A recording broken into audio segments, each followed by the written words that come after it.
ఈరోజు రైతు పడతా ఉన్న పరిస్థితుల మధ్య ఏ పంటకు కూడా ఈరోజు రాష్ట్రంలో గిట్టుబాటు ధరలు లేవు.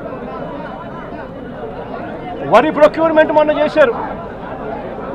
ఏ రైతుకైనా కూడా ఏ రైతును తీసుకున్నా కూడా కనీసం 300 రూపాయల నష్టానికి రైతు ఎంఎస్పీ కన్నా తక్కువ రేటుకు అమ్ముకోవాల్సిన పరిస్థితిలో ధాన్యాన్ని రాష్ట్ర ప్రభుత్వం కొనుగోలు చేసింది.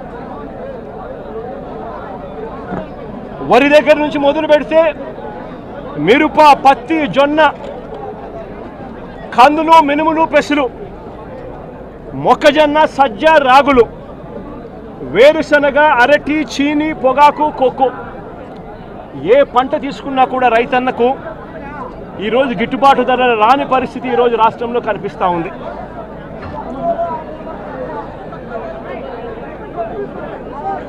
కేవలం ఒక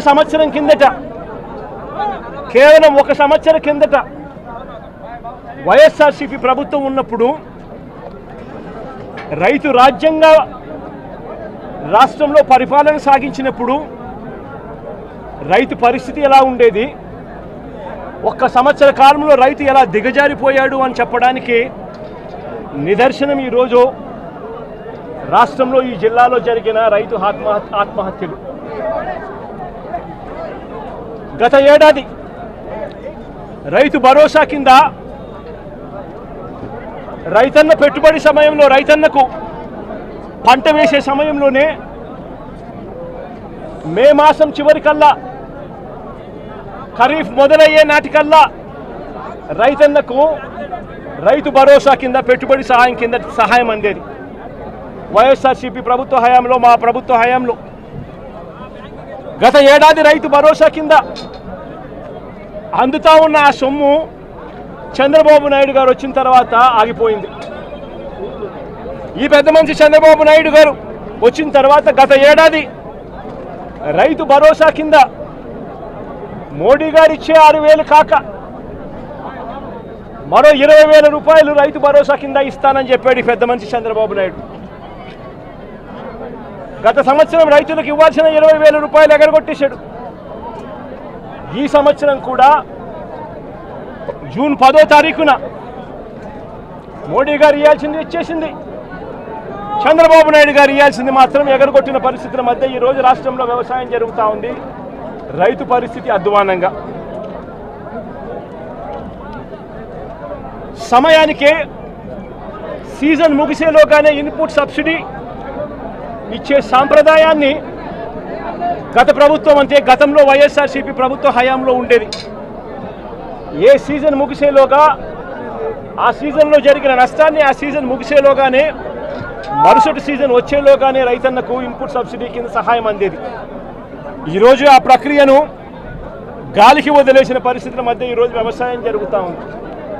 వైఎస్ఆర్సీపీ ప్రభుత్వ హయాంలో అంటే మా ప్రభుత్వ హయాంలో రైతులకు పంట వేసిన తర్వాత ఆ పంట నష్టం పోతుంది అన్న భయం లేకుండా రైతులకు ఉచితంగా పంటల బీమా చేసి ప్రతి ఎకరాను ఈ క్రాప్ చేసి ఆర్బీకేల ఆధ్వర్యంలో పారదర్శకంగా రైతులకు ఉచిత పంటల బీమా వైఎస్ఆర్సీపీ ప్రభుత్వం అమలు చేస్తే చంద్రబాబు నాయుడు గారు ప్రభుత్వం వచ్చిన తర్వాత ఆ ఉచిత పంటల బీమా ఎత్తివేసిన పరిస్థితుల్లో ఈరోజు రాష్ట్రంలో వ్యవసాయం కనిపిస్తూ ఉంది.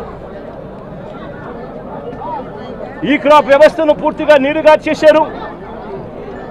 దళారీలు లేకుండా పంటలు కొనుగోలు చేసే ఆర్బీకే వ్యవస్థను నీరుగార్చిన పరిస్థితులు ఈరోజు రాష్ట్రంలో చూస్తూ ఉన్నాం.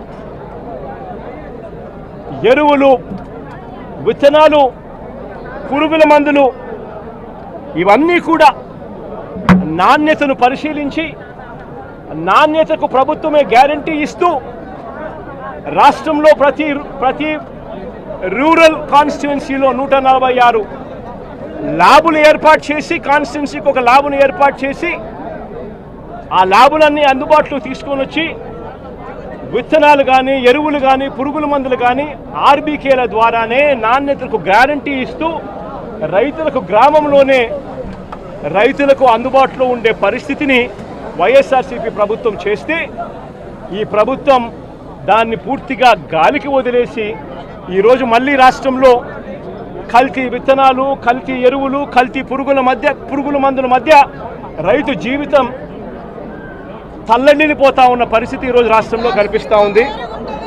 మేము తీసుకొచ్చిన ల్యాబులు ఈరోజు నిర్వీర్యం చేస్తూ ఉన్న పరిస్థితుల మధ్య ఈరోజు రాష్ట్రం కనిపిస్తూ ఉంది.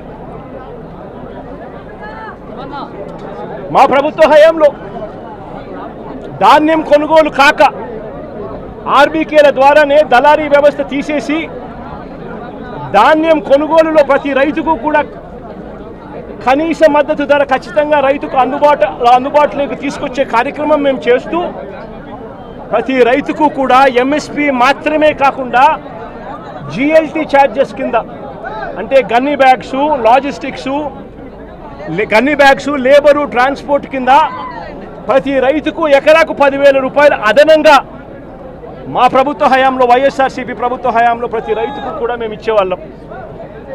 ఈరోజు రైతుకు గిట్టుబాటు ధరలు రాని పరిస్థితి. ధాన్యం కూడా 300 రూపాయలు ఎంఎస్పీ కన్నా తక్కువ రేటుకు కొనుగోలు చేసిన పరిస్థితి. రైతు అమ్ముకున్న పరిస్థితి దళారీలకు.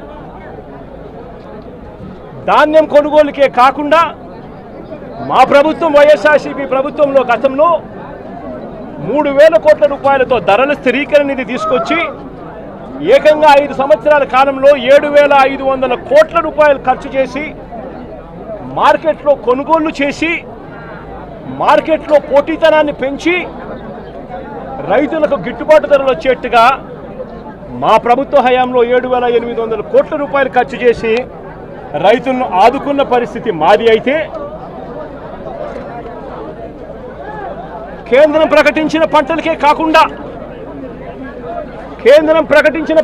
కాకుండా మిరప, పసుపు, ఉల్లి, చిరుధాన్యాలు, అరటి, బత్తాయి, టొమాటో వంటి పంటలకు సైతం ఎంఎస్పీని ప్రకటించి రాష్ట్ర ప్రభుత్వమే దాన్ని ఆర్బీకేలలో దాన్ని పోస్టర్లు వేసి పెట్టి ఆర్బీకేలలోనే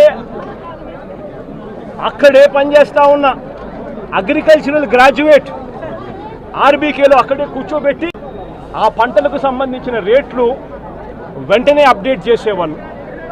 ఏ పంటకైనా కూడా గిట్టుబాటు ధర రాని పరిస్థితి ఎక్కడైనా ఉంటే వెంటనే ప్రభుత్వం ఇన్వాల్వ్ అయ్యేది. జాయింట్ కలెక్టర్లు అందరూ కూడా మార్క్ఫెడ్కు వీళ్ళందరూ కూడా జాయింట్ ఎండీలుగా వీళ్ళందరినీ కూడా నమోదు చేశారు.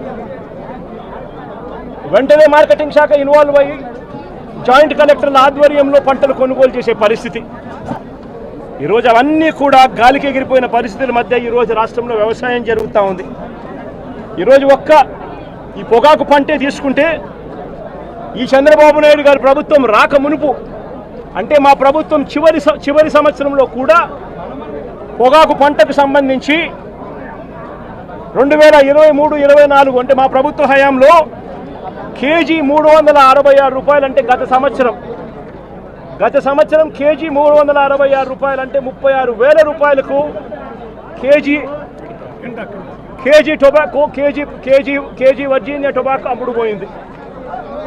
గత సంవత్సరం హైగ్రేడ్ 36,000 రూపాయలు క్వింటాల్కి అమ్ముడుపోతే లో గ్రేడ్ కూడా 24,000 రూపాయలకు తగ్గకుండా క్వింటాలకు గత సంవత్సరం అమ్ముడుపోయిన పరిస్థితుల మధ్య ఈరోజు పరిస్థితి ఏమిటి అని చెప్పి ఒక్కసారి మనమే వెళ్ళి చూసాం. ఈరోజు కాస్తో కూస్తో జగన్ వస్తున్నాడు కాబట్టి అని చెప్పి కాస్తో కూస్తో వీళ్ళంతా కూడా సిండికేట్ కింద ఫామ్ అయ్యి కాస్తో కూస్తో 100 రేట్లు పెంచే ప్రయత్నం చేశారు. జగన్ వస్తున్నాడు కదా, మళ్ళీ జగన్ ఎక్కడ మాట్లాడతాడో మళ్ళీ అల్లరవుతుందేమో అని చెప్పి. కానీ పరిస్థితి చూస్తే ఒకసారి మామూలుగా మార్చిలో ప్రొక్యూర్మెంట్ స్టార్ట్ చేయాలి. మార్చు, ఏప్రిల్, మే, జూన్ ఈ 4 నెలల్లో మామూలుగా ప్రొక్యూర్మెంట్ కంప్లీట్ కావాలి. 220 మిలియన్ టన్నుల ప్రొక్యూర్మెంట్ చేయాల్సి ఉంటే కేవలం 40 మిలియన్ టన్నులు మాత్రమే ప్రొక్యూర్మెంట్ చేసిన పరిస్థితులు ఈరోజు రాష్ట్రంలో కనిపిస్తూ ఉన్నాయి.